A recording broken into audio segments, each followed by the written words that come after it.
All right, we've got Governor DeSantis. The 2024 race for the Republican nomination is heating up in the Hawkeye state. Just over 60 days left to persuade Iowans why they deserve to be the party's nominee. But with only a short time to go, will any of them be able to catch up to former President Donald Trump's massive lead in the polls? Let's go now to one of those candidates, Florida Governor Ron DeSantis. Governor, thank you so much for joining us. Yeah, thanks for having me. And, those college presidents, I think, really disgrace themselves. I appreciate you guys highlighting that. And it really shows the rot that has developed in academia over really many, many years in those institutions, what they're doing to indoctrinate these kids. They're talking about it's okay to say genocide of Jews because they believe in free speech, yet they'll fire staff members who articulate normal conservative positions on garden variety issues. So it was all a big fraud that they were perpetuating on the public, and I hope they're all held accountable and lose their jobs. Absolutely. So, Governor, you did an amazing job against Gavin Newsom, first off, I want to say. I mean, you just mopped up the floor with him. You're doing an amazing job, obviously, in Florida, because you can see it with the numbers, right? You're seeing the number of people coming into Florida. So what is the plan if you become the nominee, and then if you become the president of the United States? I know you're closing down the border. You've been tough. You said you're going to get rid of all this woke nonsense. So tell us all about it. Sure. So, well, first of all, I'm running. I've delivered on all the things I said as governor of Florida, and we've produced real results. I mean, we're #1 for economy, #1 for education, #1 for in-migration, paid down 25% of our state's debt, parents' rights in education, eliminating things like DEI in our public universities. And so when I'm out on the campaign trail talking about things, I don't say that idly. I have a plan to actually do it and implement it. And you're right, day one, we will declare a border to be a national emergency. That'll free up resources. We'll deploy to the southern border the military, stop the invasion, deport people who are here illegally. I'm going to impose fees on remittances that people send to foreign countries. A lot of these workers send to Mexico and these other places, and use that to construct the border wall. And most importantly, we're going to hold the Mexican drug cartels accountable. I get some of these people in the media saying, wait a minute, you can't hold the drug cartels accountable with military force. They're invading this country. They are poisoning tens of thousands of our fellow Americans. The president not only has a right, you have a duty to fight back. So we're going to declare them, categorize them as foreign terrorist organizations, and that will open up the ability for us to use lethal force against the cartels. We're also going to take all of Bidenomics, the executive orders, the rules, the regulations. We're going to rip those out on day one. We're also going to take Biden's Green New Deal, where he wants to force you to pay more for energy. He wants to force you to buy an electric car. He's going to end up leading to rolling blackouts throughout this country. We're going to reverse that, and we're going to open up energy for production here in the United States. Federal lands, Alaska, Keystone Pipeline. We're going to go all in on that because that'll lower your gas prices. It'll make energy cheaper for Americans and for our businesses, and it'll make our country more secure. The other thing that we have to do is we got an out-of-control bureaucracy.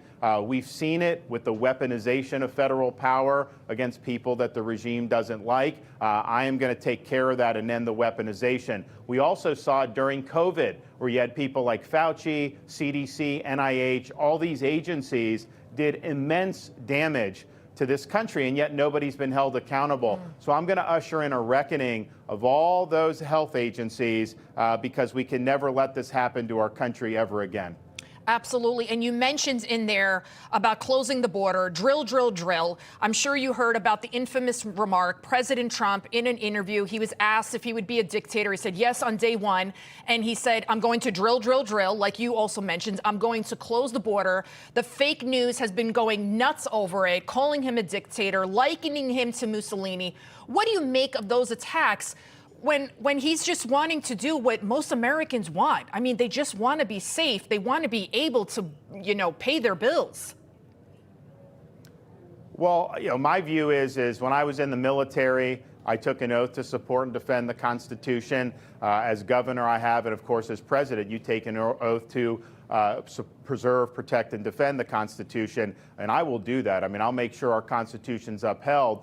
A president acting within Article 2, whether it's shutting the border or opening up energy, that is wholly within your rights as Commander-in-Chief and as the President of the United States. One of the reasons we've been successful in Florida is because we understand the different levers of power that we have available to us, and we use those leverage points to be able to advance conservative principles. I mean, certainly there were things that I would like to have seen done in the past that we'll make sure we get done going forward. I will hold people accountable very quickly as president. I mean, for example, somebody like Fauci, he would have been fired had I been president. We're going to go a new direction in the FBI. We're going to clean out DOJ. So we're going to take very swift action to start, and we'll continue to do it throughout 2 presidential terms. But it will be using the powers that are vested in Article 2 of the Constitution. And, I was criticized in Florida for taking swift and decisive action to do things like remove 2 prosecutors that were supported by George Soros, and they weren't willing to enforce the law. And people tried to call me names, but I had constitutional authority to do it, and I acted to protect the people of the state of Florida, and they're safer as a result of those actions. So you don't think Trump will be a dictator? I'm sorry, you cut out there for a minute. Oh, so you don't think Trump will be a dictator? Do you think those claims are ridiculous, those names that they're calling him? No, look, I mean, I would have liked him to act more swiftly when he was president. I mean, a lot of us wanted to see Dr. Fauci fired, Christopher Wray. I think he had a lot of opportunities to pull the trigger under Article 2, where he didn't pull the trigger. So I think that that would be my critique, would have been he didn't do enough when he had presidential power. So the idea that he's some dictator is not something that I think is consistent with history. What do you say to people that say the margins are just too big at this point? He's the clear front runner, and Governor DeSantis and Nikki Haley, they're just in the race because just in case, Trump can't complete his campaign because of all of his legal issues. What do you say to those critics out there? Well, I can tell you, people have spent a lot of money against me here in Iowa. So if it was a foregone conclusion, they wouldn't be spending millions and millions of dollars. And I've had more incoming directed at me than all the other Republican candidates combined. So that should give you a sense that here on the ground, people realize it's a competitive race, and you wouldn't see people campaigning the way they do. So look, ultimately, Republican voters get to decide. When people say you have a lead or not, a lead in what? No delegates have been awarded. Ultimately, people are able to render their judgment. We've been able to amass tens of thousands of people who've already committed to caucus for us. We're adding more every day, and this is going to be something that's going to be very significant, of course, for our campaign. So let people have their say. But I can tell you on the ground here, there's a lot of Iowans that resent some of the national media saying that somehow they don't count or that voters shouldn't even be able to weigh in. They're going to be able to weigh in. We're going to run the race. We're going to fight for all these delegates. And I think that there's going to be a lot of conventional wisdom that is going to be upended in the course of this primary. If you end up dropping out of the race, will you support President Trump? Well, I'm in it to win it, so it's not something that I'm entertaining. We are going full speed ahead. I know there's a lot of people in liberal media that do not want to see me as be the nominee, and I understand that, and they make that clear every day. But we're not going to let them choose. We're going to make sure that the voters get to choose. So we will be there. All right, and before I let you go real quick, Hunter Biden, again, more charges. Do you think eventually this will lead back to Joe Biden? I mean, the fact of the matter is we have these allegations that our own president of the United States was selling the highest office in the land to the highest bidder, even our adversary, China.